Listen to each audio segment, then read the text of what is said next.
My publisher actually came and said, I would like to have a dinosaur book with a grandparent relationship in it. And my first thought was, oh my gosh, that's super ageist. Like, we can't call grandparents dinosaurs. How do I get around that? But then I kind of thought to take my own mother as a grandparent inspired me because she's a very unreliable, adventurous grandmother in the fact that she's fun. She makes everything fun. Every outing is awesome. So I said, what if this grandma magically sneezes herself into different dinosaurs, hence the Grammosaurus? You are now listening to the podcast where authors inspire listeners to become authors, the Going North Podcast. I'm your host, certified self-leadership trainer, best-selling author, and book enthusiast, DomBrightmon. And you're going to be listening to a different author that will inspire you to join the business of immortality, known as authorship. Now let the fun begin.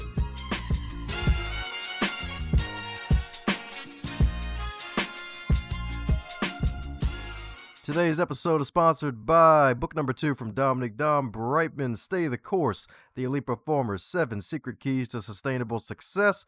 It is the field guide to help unleash the elite performer that is inside of you. Cop it today on Amazon.com or heading over to DomBrightmon.com and snag it in book, ebook, and audiobook, so that way you can take it on the go and get yourself on the go to your northbound success. And today on the Highlight Reel Builder for Authors, known as the Going North Podcast, we got another super special, awesome human for you today, courtesy of one of the best websites on planet Earth today and beyond, the wonderful podmatch.com, the wonderful site where podcast guests get to connect with podcast hosts. And if they're cool, they're freaking in. It's a day's guest is cool than 2 cucumbers indeed, because we got one of those bilingual guests in the building. Y'all, that's right indeed. She speaks English and French. That's right indeed. That's right indeed. So she knows how to seduce some people indeed. And she seduces folks so well. She's a mom of 3, y'all. That's right indeed. As well as a mom of 3. And it was all an award-winning author on top of that indeed. And she's so good at mom life. She actually was voted as one of Toronto's top mom bloggers, and she's the creator of the Parent Club. So that's right indeed. So it's the PC that we all need if you're a parent or probably a future parent. So let's give it up for the CF herself, the one, the only, the fabulous Caroline Fernandez. How you doing today, Caroline? Hey, Dom, I'm doing good. How are you doing? Doing great. Good stuff. Yeah, it's good with like 20 O's. It's cool. That's right indeed. Who knows? The interview might be the whole Cheerios box to want to say cool.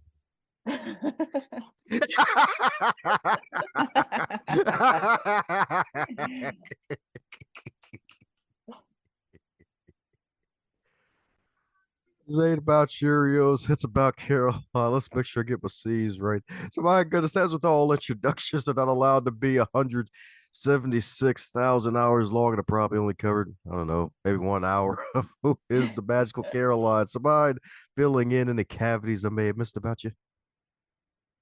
Well, you know what? I came to writing through a digital background because I was a mom blogger first. And I started a blog back in the days when blogging was really, really new, which kind of dates me to about 100 years old at this point. But in the back of my head, I was always, geez, it's really nice to be writing digital, but I always wanted to be able to go into a bookstore and see one of my books on a shelf. And when I was pregnant with my 3rd child, I thought, you know what? I'm going to be really busy for the next, 15 to 20 years with this new kid. So now is the time that I'm going to write a book. And I decided, you're never going to get that magic email of, hey, we want to publish your book. You need to make it happen yourself. And so I went away and I wrote my manuscript during break times and when I had downtime. And after he was born, I pitched during nap time, and I wrote my elevator pitch and had my query letters and sent them all out. And finally, I got the magic email on my own grounds of getting accepted through a traditional publisher for kidlit books. And so now I am 12 books in writing books for children. And yeah, I'm really happy. It's been a great, great journey. Heck yeah, indeed. That's right. Indeed. A great journey, also, indeed, with all the R's. Right, indeed. Because you're so right. It's like, hey, you can publish all this great stuff, but not all the time books going to approach you for, like, basically putting your stuff out there into book form. It's like you got to take that action yourself, and moms know how to get things done. That's right, Yeah, indeed. you really have to, as a writer, if you want to have a book published, you really need to decide and go with that choice of I'm going to make this happen. And whether you decide to go through traditional publishing or if you want to go through a self-publishing route, it's not going to happen unless you put the time in and you actually do it. That's right, indeed. That's right, indeed. Well, speaking of time, how was it? Because if I'm not mistaken, you and your Bob mentioned that you're staying home mom, so I'm sure trying to manage everything at the same time was probably an uphill battle. Well, it's, moms know how to multitask. I think that's just part of our genetics at a certain point. And I have a really good groove right now of my kids are all, either grown up or in school. And so I do my writing time and research time during school hours. And so that works out really, really well. And I'm very fortunate to be working with several different publishers now.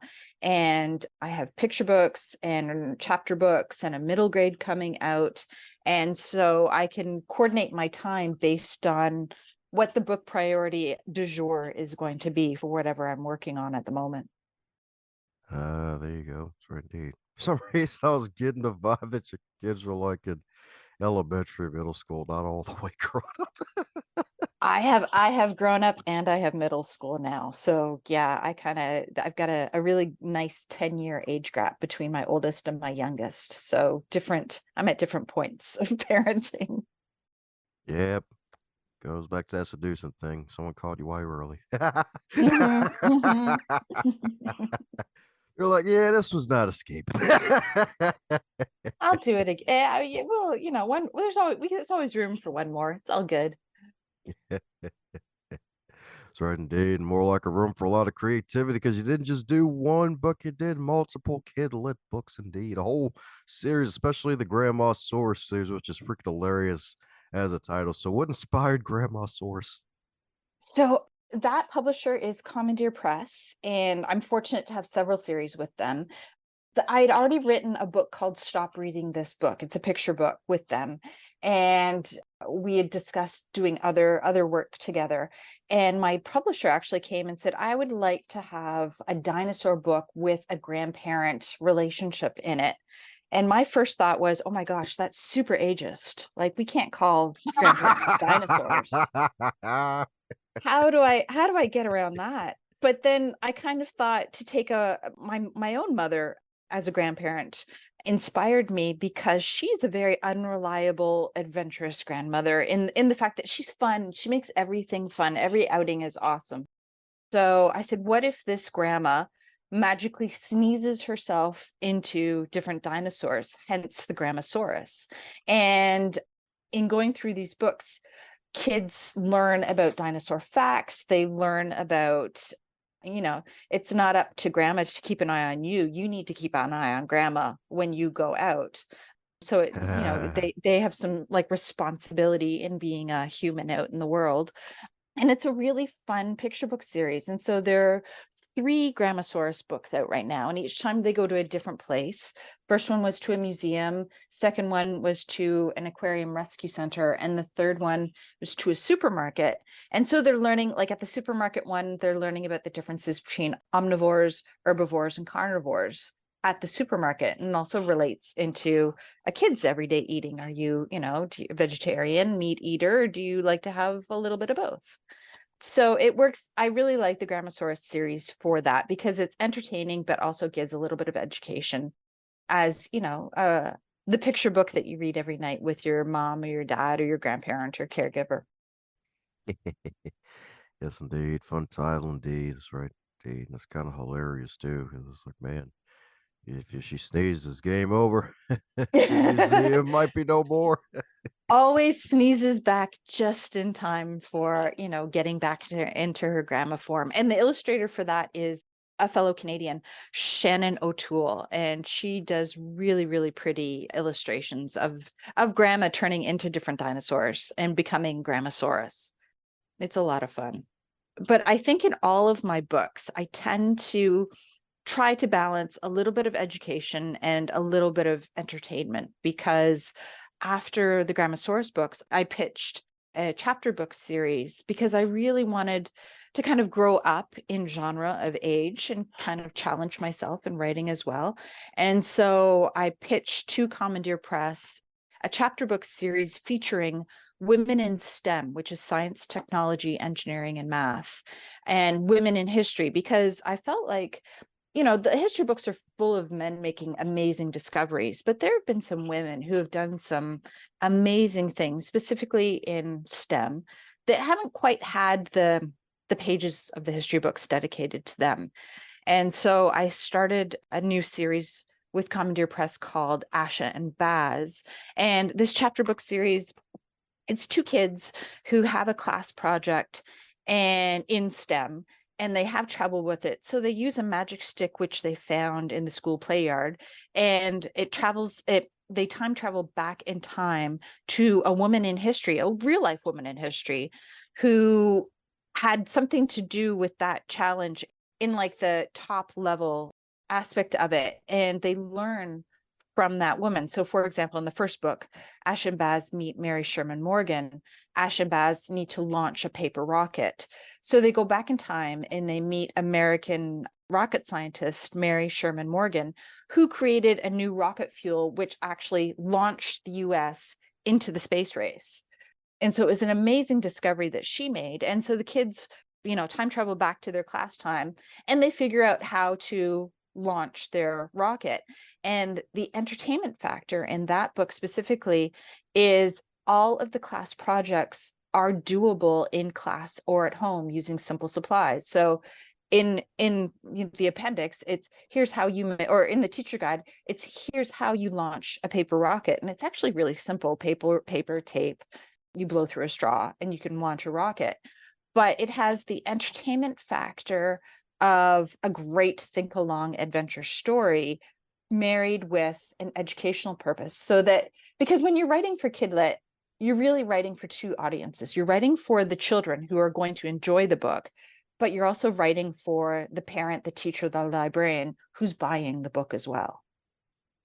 Woohoo! Sorry indeed, because you got to keep them all covered in multiple ways in one. That's right indeed. Caroline's like a giant, wonderful quilt, making sure she's covering everyone, making sure they're Mm, warm in terms of edutainment. That's right indeed. With mhm, the mm, education, the entertainment value indeed. Because you're so right. Like there's so many hidden figures out there, I guess, to play on that movie too. absolutely. And Absolutely. Yep. yeah, and it's good that you're exploring that indeed. So, my goodness, so since you seem to be on a prolific path, any plans for your upcoming books? Like any insight on what to expect? I do. I actually had a book just come out this past month. So Ash and Baz in book one, they meet Mary Sherman Morgan. Book two came out last year, and they met the amazing actress and inventor Hedy Lamarr. And this year, Ash and Baz are meeting Elizabeth Friedman, who is an American code breaker back during World War II, and she broke a code which saved 6,000 people aboard a ship called the Queen Mary. And so that's a really exciting new addition to my book repertoire. And I'm excited to see it go out into the world and see how those grade 1 to 3 readers accept it. And Ash and Baz is going to be continuing on. I'm very lucky to have a multiple book contract. And so they're going to continue with their adventures for quite some time to come now. Woohoo! That's what I'm talking about, indeed. As I'm talking about, indeed. Some multi-book contract swag, indeed. So, my goodness, how's it been now that you got a wonderful publisher with your book? Like, how's it been with the major difference now? You probably don't have to Or are you about going the good old solo indie route since you have a lot of help now? You know what? That's a really interesting point because one of the things I didn't know when I went into book writing was the amount of marketing sales that and collaboration that the authors themselves have to do. And I think this is actually, spans for anybody who is traditionally published or indie published. You write your book and you hope that it goes out into the world and, gets on the bestseller lists and gets all the awards and stuff. But there's still more work to be done even after you write it because kid books specifically have a very long shelf life. I had a distributor once tell me that, their most popular book was a 20-year-old book because parents and librarians will always buy a print book for a child. It's a great thing to add to your library, be it at home or in school or your school's library or whatnot. So you have to keep your marketing relevant. And even like as traditional publishers, they have less and less in-house publicists and that sort of thing. So there's more onus on the author and on the illustrator to work together in promoting their books and putting the word out. And it's part of the journey. And that part of the journey never has a destination. You're just always putting the word out there. And I've been fortunate to work with a lot of, again, going back to, I thought, being an author, you kind of work in a vacuum, which you do, but there's a collaboration point that I really happily have enjoyed. So with my Ash and Baz series, I work with an amazing, talented illustrator called Dharmali Patel. And not only is she super talented, she and I are kind of the yings and yangs to each other. The character's Asha is super curious, very talented creatively. In my mind, that's Dharmali. And the character Baz is super shy, very introverted, and that's me. And it's interesting how our characters actually organically kind of represent our personalities. And we have been able to collaborate in our promotion and we go to events together. And it's a really interesting take on how we can put our books forward. Now, alternatively, I have a picture book out with a publisher called DC Canada Education, and it's a beautiful picture book called Hide and Seek: Wild Animals in North America. That is illustrated by an illustrator named Erin Mercer. I've never met her. We've never emailed. We've kind of messaged on social media back and forth once in a while, but I wrote the book and sent it to the publisher and they accepted it. And it went to the illustrator and she did these most amazing illustrations, so pretty that they've actually come out with posters and puzzles so that you can read the book and do the puzzle, or read the book and, look at the poster on your wall. And that's a different kind of collaboration and promotion because we're independently sending our stuff out into the world, but it complements each other as well.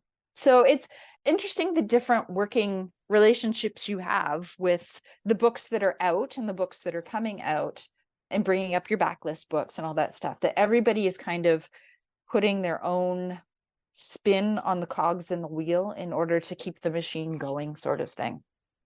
Ah, that's what I'm talking about indeed. That's what I'm talking about indeed. Cause yeah, you're so right. Cause like a lot of folks when they start off on their writing journey, they've been there for a while. They probably be like, "Oh yeah, writing a book is so freaking hard." Like, "Oh my gosh." It's like, "Nah, fam, you gotta you gotta sell and market your book. That's the real uphill battle." Cause it's like, "Oh, sweet, I had a great month." And it's like, "Oh, I guess I had no month." I'm like, Yeah. "Oh." Yes. Yes, you and you know what? When you think you write the manuscript, you're like, oh my gosh, this is the worst. And then you write your elevator pitch and you're like, oh no, this is the worst. And then you have to write your biography and you're like, wow, this is the worst. And you get through everything piece by piece. But I truly think that all authors and illustrators in the children's industry world right now, they need to have a platform, be it social media or, in real life types of platforms where you're, part of a community or you're part of groups that will help elevate your book.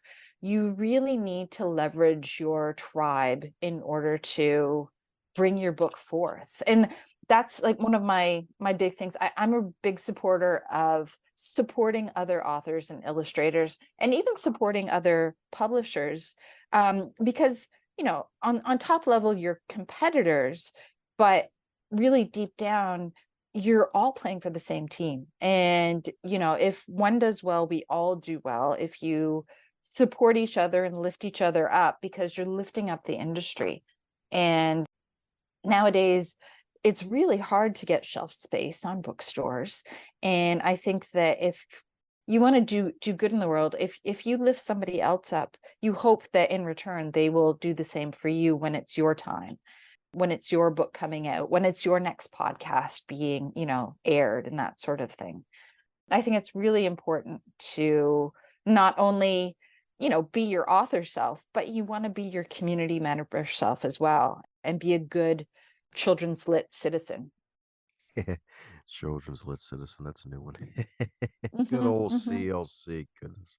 But yeah, you're so right. And funny enough about the book publishing world, it's like, yeah, at top level, yeah, it can be competitors, but at the same time, it's like, shoot, sometimes you might have to really collaborate because you might end up doing it anyway. Because I think Random Penguin, I'm not sure who bought out who. I think it was Penguin Mm. buying a Random House, and then I think there's another one of the big companies being bought up by the other, at least they're trying to do it. So it's like, well, you might as well go ahead and collaborate now because you might end up doing it later at top level too. And plus, at the end of the day, with shelf space, it's like, hey, readers are gonna read. They're gonna buy both your books if they like them both. So, like, hey, just might as well collaborate with other authors and publishers. It really just expands your wonderful forest and wonderful collection of reads and wonderful books to publish. Exactly. I'm putting together, I'm coordinating a group book launch here in Toronto. And it's one of those things where I'm doing it because we've all been that one author at a bookstore sitting at a table, very lonely, looking desperate because nobody's coming to your book signing.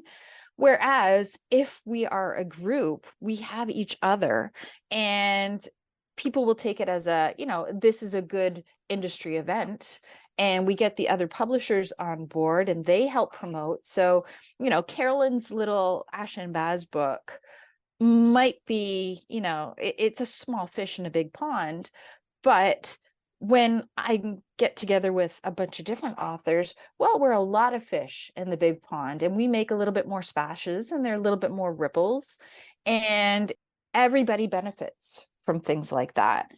And I think that it's an added value that we authors can give each other, and that we authors can give our publishers, because publishers are desperate for authors to do the promotion and get to the events and put books in front of eyes, sort of thing.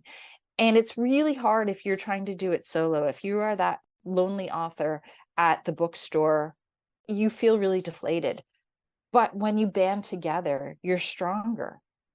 Woohoo! That's right, indeed. Band together. That's right, indeed. Hmm. We're all rubber, y'all. That's right, indeed. Band together. That's right, indeed. That's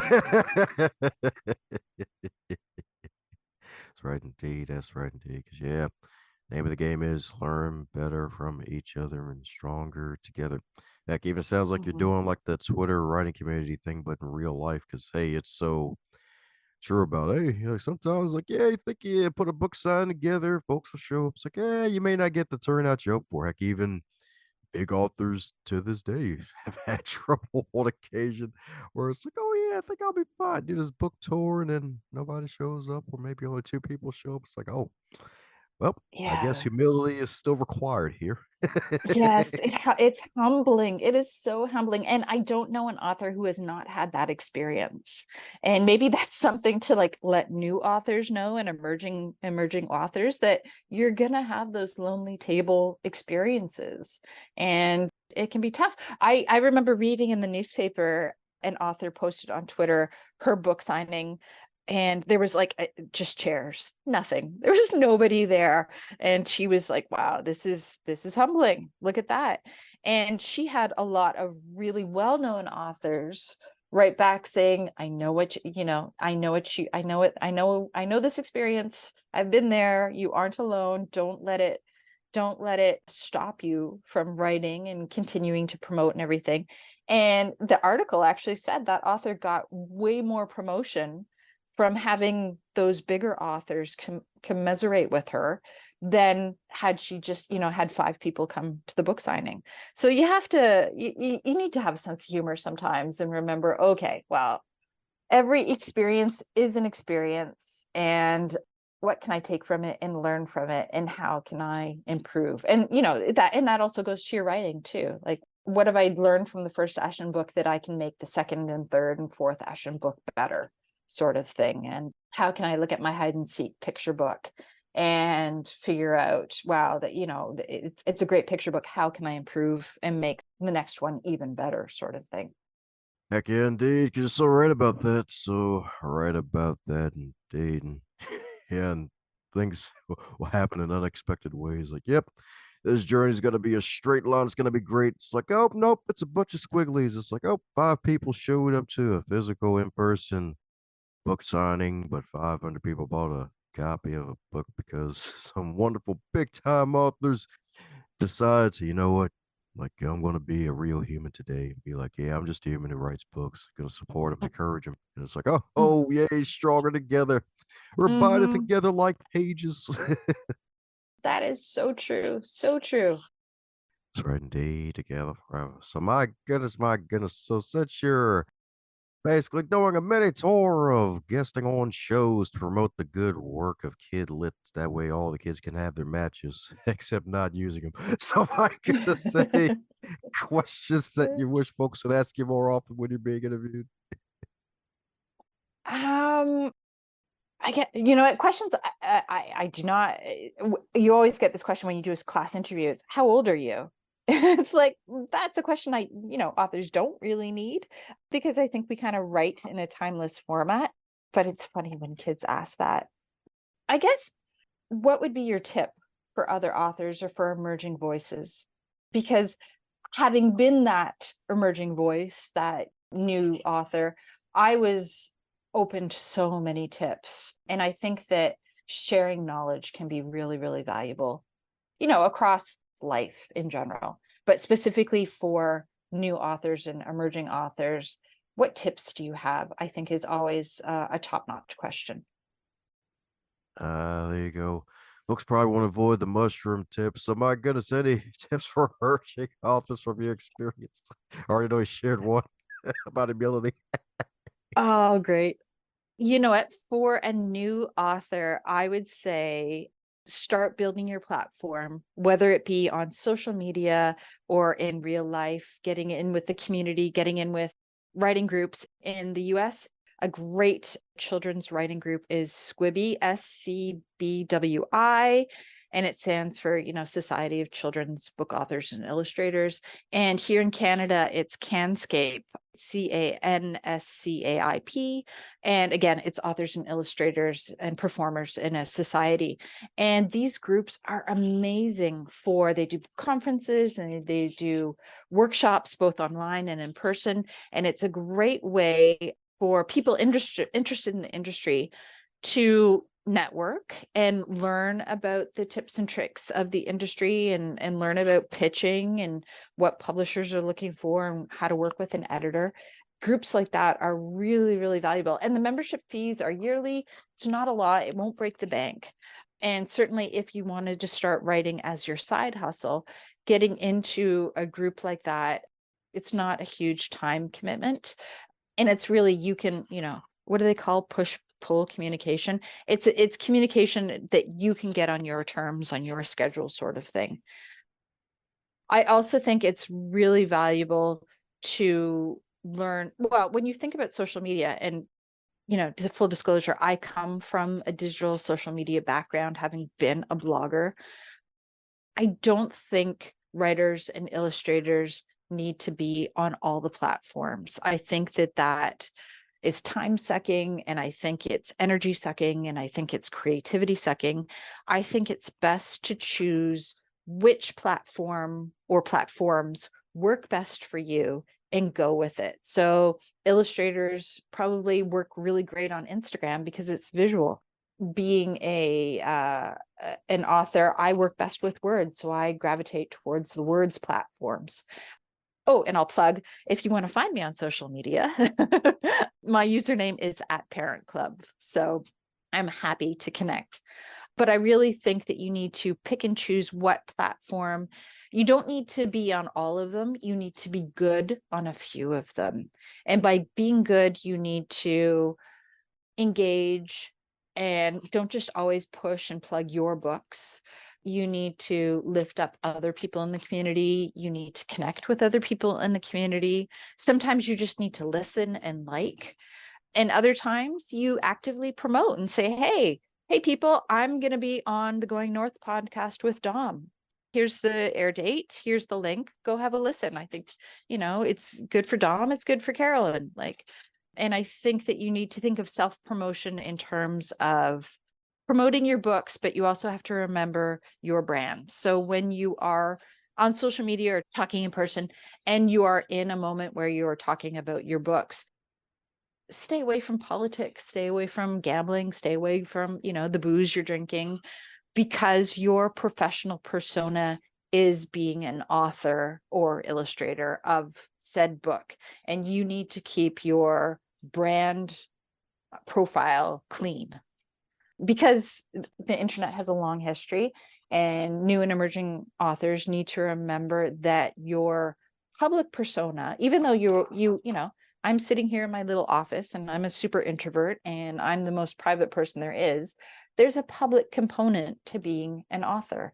And you need to remember that you carry that with you when you're talking about your books. Really long-winded answer to what your favorite tips are, isn't that, Dawn? Sorry about that. Hey, you good? You good? I like the tips. That's right, indeed. I like the tips. That's right, indeed. That's right, indeed. Because it's good stuff, indeed. Good stuff to keep in mind. Because you're so right. It's like, hey, you definitely got to keep the author brand in mind. I know a lot of writers and wonderful published authors are introverted. It's like, yay, let's all unite in our own separate areas, baby. Woohoo! That's right, indeed. Get in the snuggie. Grab the pumpkin Hmm. spice, the coffee, and the tea. Oh, wait, I have to actually promote this thing. And I'm so glad Yeah. you put out that wonderful reminder for folks. It's like, hey, you don't have to be on all the social medias. You don't have to do the latest TikTok dance craze just to promote a Hmm. book. It's not going to work for everybody. Hmm. It's going to suck your creativity. And if you're not comfortable with it, that's going to show. And it's better to be, what is it? With Lord of the Rings, it's one ring to rule them all. You don't need to rule them all in books. You just need to be a good on a few. Yeah, exactly. Sometimes it'll spill over to the other ones. It's like, sure, you could probably have them or be on them if you want, but it's like, hey, if you got one that you're really good at, and you spread it around. It's right, indeed. Just spread it around Yeah. And indeed. and I think it's really important, play up that when you are writing your book pitch, when you are, pitching to be a featured speaker at an event to promo your book. Play up the fact that I have this many followers on Instagram, I have this many followers on my Facebook page, because amplification matters. And it matters, there's a numbers component to being in the writing industry, and people want to know, how many people could you potentially reach? And I honestly think that is probably one of the more fundamental ways I got my first book contract, is because I had a fairly robust social media following at the time. And I think publishers, they want to sell great books, but they also want to know that authors and illustrators can help with the selling. And extroverts can go out and do their thing out in the world, and introverts can quietly type it out from their keyboard, and with their cup of tea or coffee beside them, and be creative in the way in which you are going to leverage your expertness to promote your books. Yeah. Leverage your expertness indeed. That expertise that you have, y'all. It's right, indeed. That mighty E indeed. That mighty E indeed.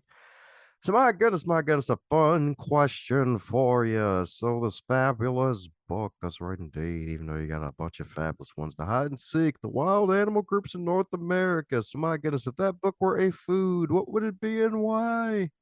Oh my gosh. That might be the most amazing interviewer question I've ever received. What a question.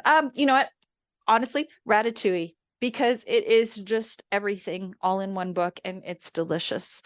It has so many different flavors and tones because in the book we're talking about animal groups and where you belong, and it follows the monarch butterflies migration route through North America. And so a component of the book and the hide and seek purpose of it is there's a monarch butterfly hidden on every page. And so kids need to find the monarch butterfly. And at the same time, the monarch butterfly is like, do I believe it? Do I belong in this pod of orcas? Do I belong in, this group, that group? And it's about finding belonging in this mishmash of groups in the world. So definitely, I think hide and seek would be a Ratatouille. That's what I'm talking about, indeed. Funny enough, you're the second guest to say that one too. I'm like, oh, didn't see that one coming. Yes, indeed. And that's a good sign, indeed. It's good stuff. So indeed, something for the kids. So indeed, heck, Mhm. even reminders for the grown-ups too, since the grown-ups are probably going to be reading the books with the kids. That's right, indeed. It's right, indeed. Expand your mind. Absolutely. That's right, A indeed. family time. Great family time reading books together. Yeah, that's right, indeed. Keeps the brain young and keeping yourself booked. Mhm. Mhm. That's right, indeed. That's right, indeed. Oh my goodness, you're all good back here any freaking time. Freaking love you. My goodness, I have to earn my pay today. This is great. I That's freaking love awesome. Awesome. Invitation accepted immediately. No problem. it. So my goodness, we're coming down to the magical question that every guest gets to receive, and that is if it'll wake up tomorrow and you were 25 again, but you're still in the current year. What advice would you give to yourself? Oh, the advice I would give would be to stress less, and I would not take it. Just I would not take it now because I'm just one of those people who overthinks every little thing. But definitely my 25-year-old self. Oh my gosh, she overthought so much. I feel so sad for her. But at the same time, my modern day self is the exact same person in that respect and still an overthinker. I knew you were 27. Oh, I won't comment on that. No comment. Yeah. I'm just messing with you, but yeah, it's all right indeed. Always in the heart. 27, always in the heart. Yeah. Yeah, it's right indeed. It's right indeed. One of those mommy powers. It's right indeed. Solid advice. Don't overthink it, y'all. It's right indeed. Oh, Yeah, that's right indeed. Overthink it, you'll end up looking like that philosopher statue, the thinker. That's right indeed. yeah. Yeah. Or overthink it and then let it go. Like, you know, when I was sending out my first books, I wrote that query page so many times. And now it's like, okay, I write the query. I don't look at it for 3 days. Then I go back to it and make the edits that I need. And then I just send it out. And you just got to let it go after that. Because I think if you're an overthinker, you're going to be an overthinker, but you also have to realize that you need to give yourself a time out as well. A timeout. So there you go, folks. Create your own angry corner. If you think too much, put yourself in the angry corner. So make sure Hmm. there's a smiley face on the side that says angry corner too. That's right indeed. That's right indeed. So you can reset yourself. That's right indeed. That's right. Exactly, exactly. And at any age, you can reset yourself, reset your career, reset your journey. Just, you know, just give yourself that space to, okay, I'm going to do a reset. Yeah, that's right indeed. Give yourself that space and that grace, y'all. That's right indeed. Get that recentering action happening indeed. So my goodness, I know folks need to keep up with you and all the stuff that you're doing because you're blazing a magical trail of fabulous books and you keep on cranking them out indeed. So my goodness, so for those who need to keep up with your journey and all the wonderful things that you're doing, especially when you release even more magical books onto the planet Earth, what's the best way for folks to do so? Probably again, social media. My username is at Parent Club, and you can find me on what used to be Twitter, now called X, Instagram, Facebook page, Pinterest. And those are my preferred social media handles. I also still have my blog called parentclub.ca, and you can find my books in your local bookstore or library. Anywhere you look for books, you can look for Carolyn Fernandez. Woohoo! That's right, indeed. That's right, follow the wonderful Carolyn. That's right, indeed. That's right, indeed. The CF has got you covered. That's right, indeed. She's got you covered like a blanket, y'all. That's right, indeed. So keep on looking out for more stuff because she's only getting started, y'all. That's right, indeed. It's only the beginning. She's got more coming out of her head. Who knows? Yeah. There might be a penguin daddius. It might be a granddad that turns into a penguin if he sneezes. That's Oh right, my indeed. gosh. That gives me so many ideas. But right now, I have more Ash and Baz books coming out. Ash and Baz Meet Elizabeth Friedman is just out this month. And I also have a middle grade novel called Plague Thieves, which is coming out 2024. Oh wow, are they stealing COVID? You know what? It's set in the London plague of 1665, 1666. Again, it brings back history, entertainment, education, and entertainment. That's my jam these days. It's her jam and her jelly. That's right, Mm-hmm. indeed. They're throwing the marmalade for no reason. That's right, Mm-hmm. indeed. Mm-hmm. Ah, yeah, we're looking forward to all the books now. That's right, indeed. Plague Thieves. That's right, indeed. The bandits are coming. That's right, indeed. Hide your That's it. mamas. Hide your kids. Hide your wife. Hide your kids. Actually, no, don't hide your kids. They need to read the book. Yeah.